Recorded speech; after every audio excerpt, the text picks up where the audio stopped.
আসসালামু আলাইকুম। আজকে আমি আপনাদের সাথে সেমাই শেয়ার করব।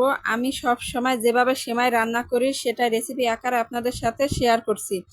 আজকে আমি লম্বা সেমাই রান্না করব। সেমাই তো অনেক ধরনের আছে, অনেকভাবে রান্না করা যায়, তবে আমি একটু আলাদা করে সেমাইটা রান্না করব।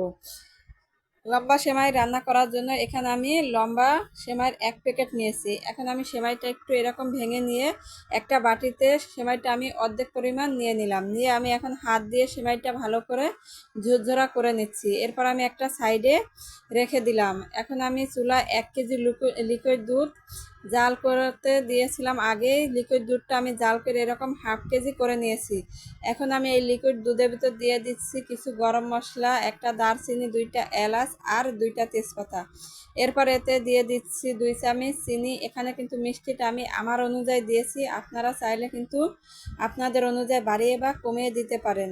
এরপর আমি দিয়ে দিচ্ছি সামান্য পরিমাণে একটু লবণ। মিষ্টিতে কিন্তু সামান্য পরিমাণে একটু লবণ দিলে মিষ্টির টেস্টটা খুবই ভালো আসে, সেজন্য কিন্তু অবশ্যই সবসময় চেষ্টা করবেন মিষ্টিতে একটু সামান্য পরিমাণে লবণ দেওয়া। এখন আমি চিনি আর লবণটা ভালো করে দুধের সাথে মিশিয়ে আরও 3 থেকে 4 মিনিট দুধটা জাল করে নিচ্ছি। 3 থেকে 4 মিনিট দুধটা আমার ভালো করে জাল করা হয়ে গেছে। এখন আমি এই দুধের ভিতরে দিয়ে দিচ্ছি সেমাই। দিয়ে আমি এখন দুধের সাথে ভালো করে সেমাইটা মিশিয়ে জাস্ট 1 থেকে 2টা বলক চলে আসলে আমি চুলাটা বন্ধ করে দেব। 1 থেকে 2টা বলক চলে আসছে আমার। এখন আমি চুলাটা বন্ধ করে দিয়ে একটা ঢাকনা দিয়ে ঢেকে এটাকে রেখে দেব 5 মিনিট। 5 মিনিট রেখে দিলে কিন্তু সেমাইটা আমার পুরোপুরিভাবে সেদ্ধ হয়ে যাবে। এরপরে সেমাইটা আমি একটু ঠান্ডা করে একটা সার্ভিং বলে সার্ভ করে নিচ্ছি। এখন আমি সেমাইয়ের উপর দিয়ে দিচ্ছি কিছু কিশমিশ। এরপর আমি এই সেমাইয়ের উপর দিয়ে দিচ্ছি কিছু বাদাম, যেটা আমি আগে ভেজে এরকম গুঁড়ো করে নিয়েছিলাম। এখানে কিন্তু আমি বাদামটা নিয়েছি, আপনারা চাইলে যে কোনো ধরনের বাদাম নিতে পারেন।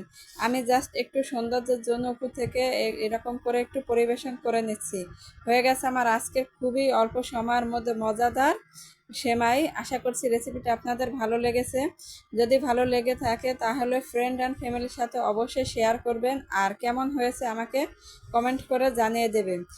আর কথা না বাড়িয়ে এখানে বিদায় নিচ্ছি। আল্লাহ হাফেজ।